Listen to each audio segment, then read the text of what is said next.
जब तारीख किसी नए बाब का आगाज करती है तो अक्सर वो महज अल्फाज से नहीं बल्कि तस्वीरी मनाजिर से रकम होती है। जैसे दोहा की सरजमीन पे वो दिन जब अमरीकी सदर डोनाल्ड ट्रंप एक ऐसे इस्तकबाल के शाहिद बने जो मशरक़ वस्ता के रवायती शान शौकत और जदीद टेक्नोलॉजी की हुनरमंदी को यकजा कर चुका था। कतर की फ़ज़ाओं में अमरीकी सदर के तैयारे का इस्तकबाल करने वाले कतरी जंगी जेट्स हों या रेत पे दौड़ते शाही घोड़े और साइबर ट्रक्स, ये सब एक नई सिफारती नज़म की झलक थी। ऐसे लगा जैसे कोई सदियों पुराना मशरकी दरबार जदीद रियासती सिफारतकारी के आईने में झलक रहा हो। एयरफोर्स वन जैसे ही कतरी फ़ज़ाई उदूद में दाखिल हुआ, फ़ज़ा में कतरी एयरफोर्स के जंगी तैयारे गर्दिश करने लगे। दोहा में लैंडिंग के फ़ौरन बाद अमीर कतर शेख तमीम बिन हमद अल सानी खुद अपने शाही मेहमान का इस्तकबाल करने पहुंचे। कतार में ऊंट, जदीद तरीन गाड़ियां और रेत पर दौड़ते घोड़े इस बात की अलामत है कि ये कोई आम मामूली मेहमान नहीं समझा जा रहा, बल्कि ऐसा लीडर है जिसके साथ एक ऐसा तारीखी मुआहिदा तय पाने जा रहा है जो सिर्फ कतर या अमरीका की नहीं बल्कि मशरक़ वस्ता की तज़वीराती सफ़बंदी का हिस्सा बनने वाला था। ट्रंप ने जब कतरी महल की इमारतों और नक्शो निगार पर निगाह डाली तो ना सिर्फ तामीराती नफासत की तारीफ की बल्कि अपने मखसूस अंदाज में कहा, यह मार्बल वाकई परफेक्ट है। और उसका ये जुमला बज़ाहिर महल के संगे मरमर के बारे में था, लेकिन दर हकीकत ये उस मुलाकात की बुनियादों को सराहने का इस्तारा भी बन गया। आप सब पर सलामती हो, मैं यासिर रशीद हूँ। आप देख रहे हैं 92 डिजिटल। नाज़रीन, वो मुआहिदा जिसे दुनिया आज भी तारीखी सरमायाकारी के तौर पर याद करेगी, 96 अरब डॉलर का। इस मुआहिदे के जरिए कतर ने अमरीकी दिफाई, तवानाई और टेक्नोलॉजी के शोबों में बेमिसाल का सरमायाकारी जो है उसका इंदिया दिया है और वाशिंगटन ने कतर के साथ स्ट्रेटेजिक पार्टनरशिप को बाज़ाब्ता तौर पे मुस्तहकम कर दिया। लेकिन इस शाहाना मंजरनामे के पीछे कई सवालात भी छुपे हैं। क्या ये कतर की सऊदी अरब से अलग खुद मुख्तारी की अलामत थी? क्या अमरीका मशरक़ वस्ता में सऊदी अरब के बाद कतर को अगला मरकजी शराकतदार बनाने जा रहा है? क्या ये सरमायाकारी का तबादला था या अमरीकी असर और रसूख को तवाज़ुन में रखने की कोशिश है? ये सब सवालात अपनी जगह, लेकिन एक बात तय है कि उस दिन दोहा में सिर्फ जो है वो ट्रंप का इस्तकबाल नहीं हुआ बल्कि एक नए आलमी बयानिए का आगाज़ हुआ। और वो बयानिया जिसमें मशरक़ वस्ता जो है वो अब सिर्फ तेल का मरकज़ नहीं रहा बल्कि तज़वीराती इत्तेहादों, डिजिटल इंफ्रास्ट्रक्चर और आलमी ताकतों के मफादात की नई चरागा बनता जा रहा। और इस पूरे मंजरनामे में अमरीकी सदर डोनाल्ड ट्रंप के हालिया दौरे ने मशरक़ वस्ता में सिर्फ सिफारती ऐवानों में ही नहीं बल्कि सोशल मीडिया के मैदान में भी खासी हलचल मचाई है। कतर में पुरतपाक इस्तकबाल ने सारिफीन को हैरान किया, यहाँ तक कि बहुत सों को ये मनाजिर किसी शाहकार फिल्म का सीन लगे हों। सजे हुए घोड़े, फ़ज़ा में गूंजते जंगी तैयारे, एक आलमी ताकत के सदर का शाही अंदाज में खैर मकदम, ये सब मनाजिर गोया खलीजी सियासत के बदलते हुए रंगों की अक्कासी है। एक वीडियो में कतरी अमीर को खुद हवाई अड्डे पर सदर ट्रंप का इस्तकबाल करते देखा जा सकता है, जिस पर एक सारिफ ये बात करता है कि कतरी अमीर जिस सदर की इज्जत करते हैं उनका इस्तकबाल कुछ यूं करते हैं। जबकि एक और शख्स ने यह राय रखी है कि घुड़सवारों के जलू में चलती गाड़ियां जो हैं उसका मंजर देखिए, ये किसी हॉलीवुड फिल्म का मंजर लगता है। इस शाहाना मंजरनामे के पीछे दरअसल वो इक्तसादी मुआहिदा है जिसने सबकी नजरें अपनी तरफ खींची।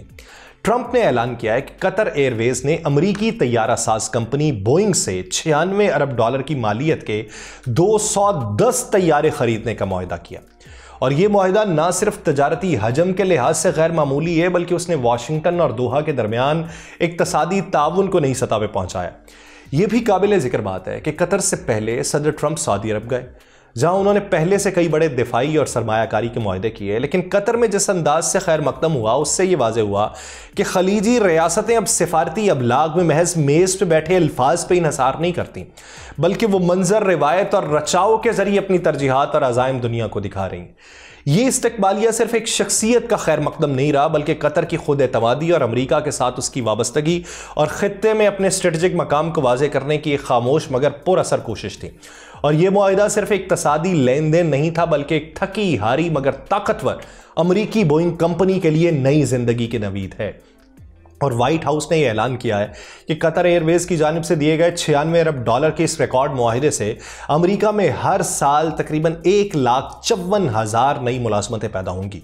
और यह दादोशुमार न सिर्फ अमेरिका की दाखिली मईशत के लिए एक बड़ी खबर है बल्कि आलमी तजारती मैदान में अमरीकी बरतरी की बहाली की भी उम्मीद है।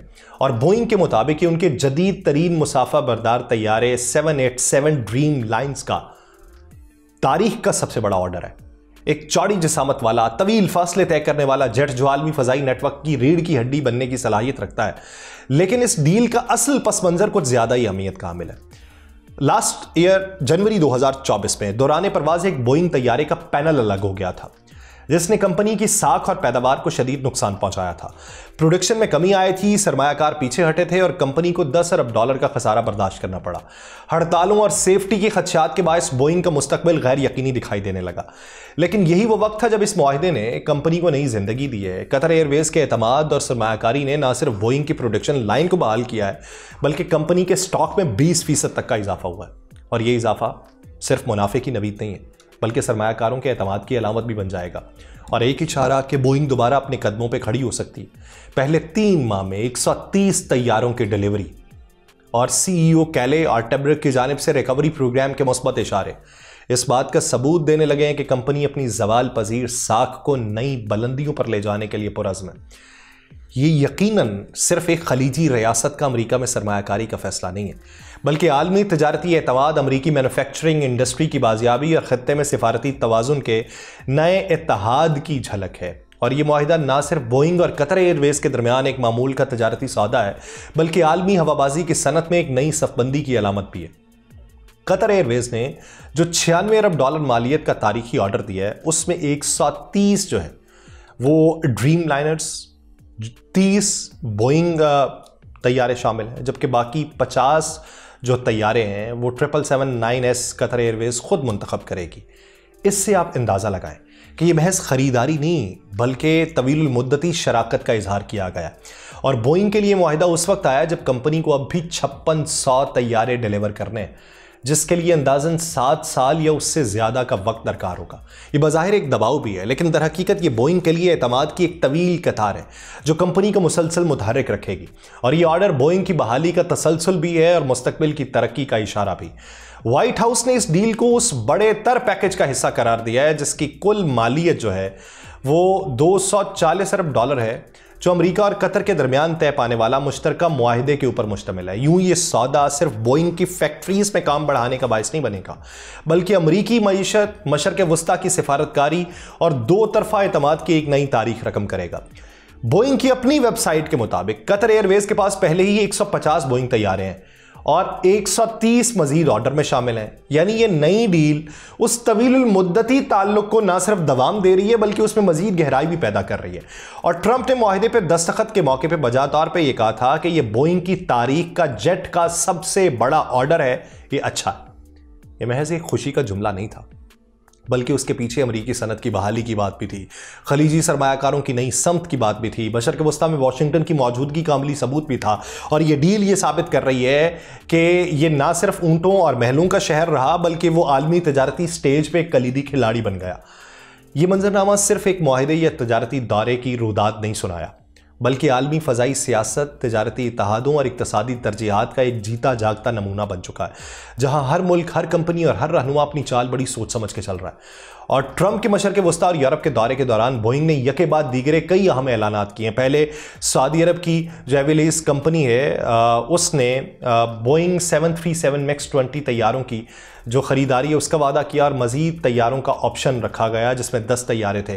फिर एविलीज एक लीजिंग कंपनी है जो मुख्तलिफ एयरलाइंस को तैयारे किराए पे भी देती है। यानी ये सौदा महज सऊदी मार्केट के लिए भी नहीं, बल्कि मशरक़ वस्ता भर में बोइंग की रसाई का इशारा था।